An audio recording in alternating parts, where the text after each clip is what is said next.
Hello everyone, আসসালামু আলাইকুম। আশা করি সবাই ভালো আছেন। আলহামদুলিল্লাহ, আমিও ভালো আছি। দেখতে পাচ্ছেন কত সুন্দর একটি তরকারি, অনেক লোভনীয় আর অনেক মজার। দেখতেই কতটা সুন্দর কালারটা, আর খেতে না কত মজা। আর এই রেসিপিটা কিসের জানেন? পেঁপের। পেঁপে তো অনেকেই খেতে পছন্দ করে না, অনেকেই বলে পেঁপে কোনো সবজি হলো, কিন্তু হ্যাঁ, পেঁপেও মজা করে রান্না করে খাওয়া যায়। আর এই রেসিপিটা আজকে আপনাদের সাথে আমি শেয়ার করব। ভালো লাগলে অবশ্যই পুরো ভিডিওটি দেখবেন। আর আমি এখানে এই যে প্রথমেই পেঁপেগুলো টুকরো টুকরো করে কেটে একটু ভাপ দিয়ে নিয়েছিলাম। আর এখানে আমি অল্প পরিমাণে পেঁয়াজ কুচি আর রসুন কুচি দিয়ে একটু হালকা করে ভেজে নিয়েছি। আর এখানে আমি আদা বাটা, রসুন বাটা আর একটু অল্প পরিমাণে পেঁয়াজ বাটা দিয়েছিলাম। দিয়ে একটু পানি দিয়ে এখন এই মশলাটাকে আমি কষিয়ে নিব। আর তারপরে এখানে দিয়ে দিয়েছি লবণ, হলুদ, গুঁড়ো মরিচের গুঁড়া দিয়ে একটু কষিয়ে নেব। আর এভাবে কিছুক্ষণ আমি ভালো করে নেড়েচেড়ে একটু মশলাটাকে কষিয়ে নেব। আর এর মাঝে আমি একটু গরম মশলা গুঁড়া দিয়েছিলাম, এটাও স্কিপ হয়ে গেছে। আর তারপরে যে আমি এখানে মাছটা, আমার মশলা কষানো হয়ে গেছে, এখন আমি মাছটা দিয়ে দেব। মাছটা দিয়ে আমি এভাবে কিছুক্ষণ একটু ভালো করে নেড়েচেড়ে মাছটাকে কষিয়ে নেব।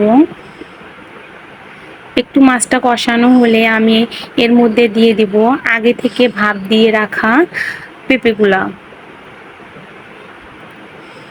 দেখেন আমার মাছটা একটু কষানো হয়েছে আর এক সুন্দর লাল রং হয়েছে, আর তেলও উপরে ভেসে উঠেছে। তারপর আমি যে ভাপ দিয়ে রাখা পেঁপেগুলো দিয়ে দিলাম। দিয়ে এখন আমি আবারও কিছুক্ষণ ভালো করে নেড়ে চেড়ে দেবো। একটু মাছের সাথে ভালো করে পেঁপেগুলোকে মিক্স করে দেব। যেহেতু আমি পেঁপেগুলো আগেই সিদ্ধ করে নিয়েছি, তার জন্য আমি মাছের সঙ্গেই দিয়ে দিলাম। এতে করে মাছও ভেঙে যাবে না আর পেঁপেও ভেঙে যাবে না, সুন্দর একটা ভালো কালার আসবে।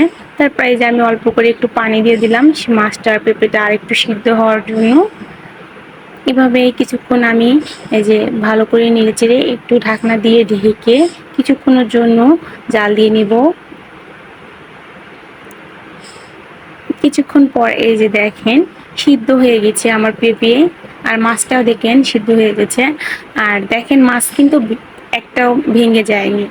আমি সুন্দর করে আস্তে আস্তে নেড়ে দিয়েছি যাতে করে মাছটা না ভেঙে যায়।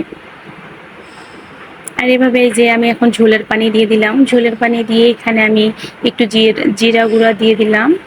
দিয়ে জিরা গুঁড়া দিয়ে আমি আবারও মিডিয়াম জালে একটু জাল দিয়ে নেব। আর যখন তরকারিটা একদম টকবক উঠে আসবে আর একটু ঝোল কমে আসবে,